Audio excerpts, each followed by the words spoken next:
Muchas gracias a todas, a todos, muchas gracias por estar aquí en domingo temprano, gracias por la convocatoria, por el esfuerzo de estar en este juego que queremos hacer con ustedes. Me parece muy interesante lo que he planteado para este foro, para este diálogo, que es compartir con ustedes algunas cosas que hemos hecho en el Distrito Federal y otras que pensamos que debiéramos hacer en todo el país. Tenemos una situación difícil en nuestro país hoy en día. 3 datos nos preocupan. Primero, aumento de la pobreza. 2, aumento de la violencia. Y 3, crecimiento económico pequeñito, si bien nos va, porque no hemos logrado crecer como quisiéramos, como otros países lo han logrado, de América Latina incluso, no hablo de países lejanos. Bueno, ¿qué hemos hecho? Voy a tratar de ser muy breve y después, si les parece, hacemos un diálogo porque para eso venimos.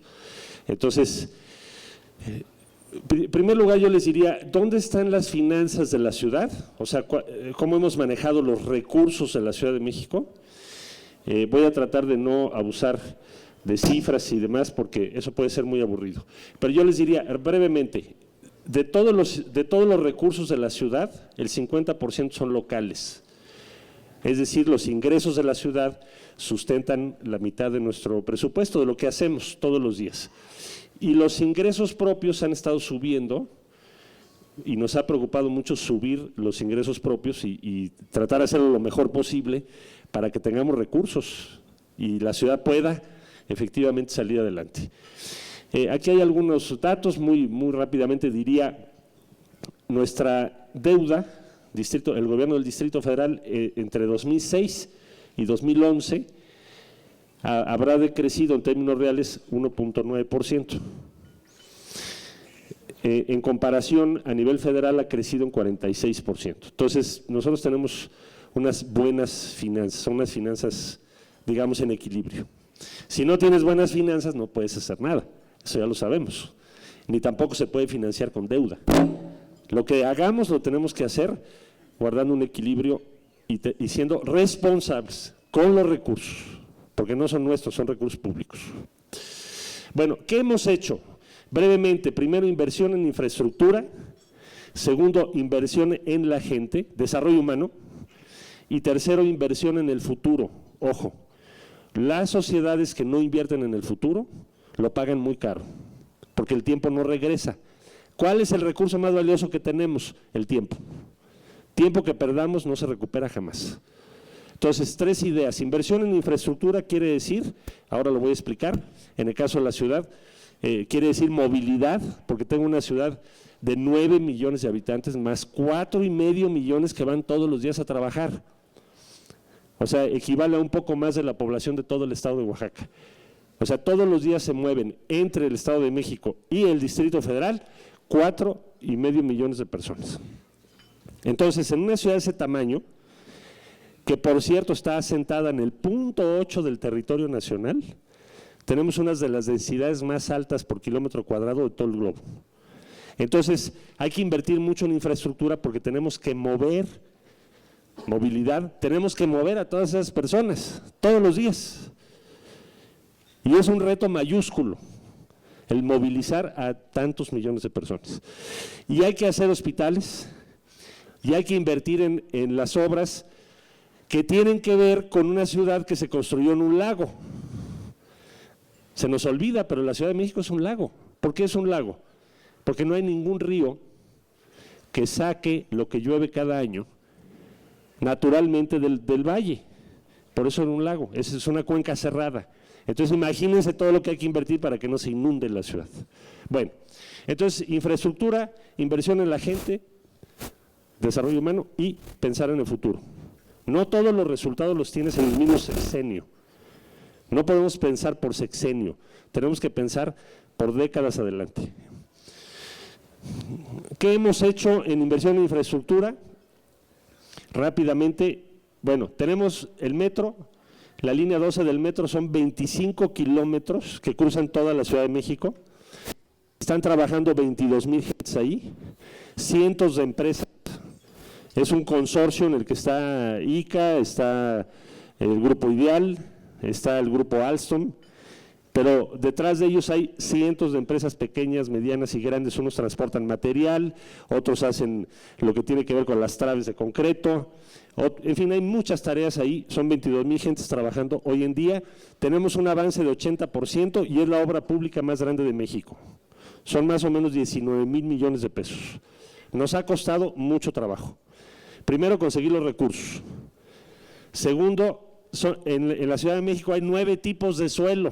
Entonces, imagínense, tuvimos que hacer un pedazo del metro superficial, otro elevado y otro subterráneo, porque no lo podíamos hacer subterráneo en la zona de Tláhuac, porque es un lago. Entonces, el túnel se nos va a hacer así al paso del tiempo. Bueno, entonces está eso. Hemos hecho esquemas de coinversión con el sector privado, por ejemplo, las luminarias. La Ciudad de México tiene luminarias con 40 años. Si lo quiero cambiar con recursos fiscales, me voy a tardar 3 sexenios. Entonces hicimos acuerdos con el sector privado para decir, bueno, cambia tú la luminaria y con lo que ahorre yo de energía te lo pago. Están los esquemas de concesión como los segundos pisos, porque por sexenio, si lo pagamos con recursos fiscales, podríamos hacer como 6 kilómetros. Ahorita vamos a hacer 32 kilómetros. Si ustedes van ahorita al Distrito Federal van a ver que es una obra muy grande, claro que genera molestias a veces, pero cuando terminemos vamos a movilizar por el segundo piso y en el área central del periférico a los que van en autobús. El usuario número 1 del periférico del Distrito Federal son los que van en autobús, nada más que van por la lateral. Y nadie dijo nada durante 50 años, hacen el triple de tiempo. Ahora vamos a pasar esos autobuses a un carril central. Bueno, todo esto que estoy comentando son obras de infraestructura que hemos hecho. La línea 12, como ya le expliqué, está también el Metrobús. El Metrobús es un sistema de autobuses con el mismo principio que el metro. O sea, lo que ustedes hacen es, se confina un carril, por ejemplo en Insurgentes, que es la avenida más importante de la ciudad, hay un carril que es solo para transporte público, de manera que el autobús del sistema Metrobús, usted sabe más o menos con cierta precisión qué tiempo se va a hacer de un punto a otro punto. Entonces, a lo que estamos apostando es a que el transporte público tenga calidad muy superior.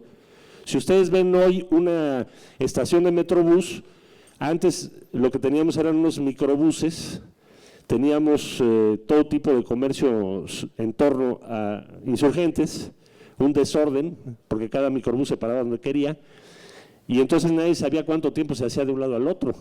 Pero además el usuario de transporte público no tenía calidad. Hoy en día pues eso está cambiando. Entonces tenemos 3 líneas de Metrobús, aquí son los casos que ya les puse, autopistas urbanas muy grandes. El Metrobús del que estoy hablando son 3,000 millones de pesos. Para que ustedes se den una idea, hemos construido 70 kilómetros de la red de Metrobús. Hoy estamos haciendo la línea 4. ¿Esa va de dónde a dónde? Pues ustedes llegan al aeropuerto de la Ciudad de México y no hay manera de llegar al centro. Tienen que tomar un taxi, no hay forma de comunicarse que no sea en taxi. Entonces lo que estamos haciendo es conectar el aeropuerto al centro histórico para poder llegar al centro histórico, al Monumento a la Revolución, a Buenavista, pasar por la Alameda. Entonces vamos a conectar toda esa zona de la ciudad, ya estamos en obra ahorita. Todo esto es, hemos hecho calles peatonales, la calle de Madero la hicimos peatonal, bueno aquí la foto parece vacía, pero si ustedes van ahorita hay miles de personas ahí. Claro que al principio se opusieron algunos, lógico, porque dijeron esto no va a funcionar. Bueno, el caso es que hoy la calle de Madero es un éxito y vamos a hacer otras calles peatonales en el centro histórico. Le hemos puesto mucha atención al espacio público, este es el Monumento a la Revolución, estaba abandonado, hoy si ustedes ven su cúpula de cobre, es de cobre, porque yo todo el tiempo hasta ahora siempre la vi negra, nunca se vio cómo era el monumento. Pusimos fuentes y todo, está muy bonito ahí. Ese espacio público se recuperó, ahorita estamos trabajando el entorno de la Basílica de Guadalupe, ya recuperamos también la Plaza Garibaldi, este es el Museo del Mezcal y del Tequila. así quedó, esta es la plaza. Y le hemos puesto mucha atención al espacio público porque es donde vivimos, es lo que determina tu calidad de vida en una ciudad, cómo es el espacio público. No digo que ya terminamos, pero estamos en una ruta interesante.